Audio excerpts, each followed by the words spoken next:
એટલે હું કહીશ કે જેને જેને કદાચ મારા પ્રવચન રૂપી શબ્દોને વિશ્વાસ આવતો હોય, એની પર શ્રદ્ધા જાગતી હોય અને આ મારી વાણી તમને સત્ય લાગતી હોય કે આ માતાજી જે બોલે 100% સાચું છે, એવું તમારું હૃદય સ્વીકારતું હોય ને તો બેહજો.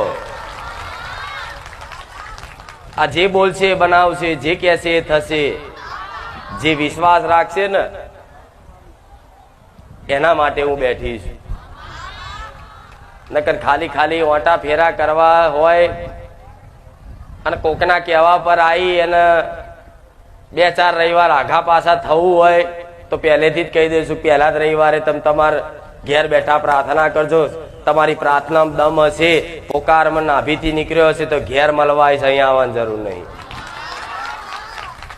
પણ જે અહીં વધારે નહીં 3 મહિના ટક્યું છે ને એનો મારો અનુભવ થઈ ગયો છે કે માં અમારું જીવન પરિવર્તન કરી દીધું. અનુભવ થઈ ગયો કે માં તું ના મળી હોત તો અમારું શું થાત. માં અમે તો ચારના જિંદગીથી નિરાશ થઈ ગયા હતા.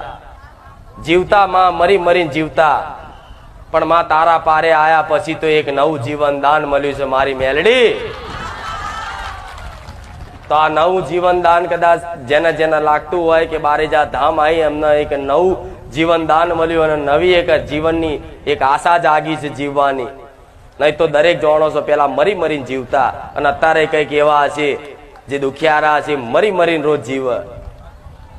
પણ એક નવી આશા જાગી હોય જીવનમાં તો આ જીવન છે ને જેની પર વિશ્વાસ આવ્યો હોય ને એના જીવન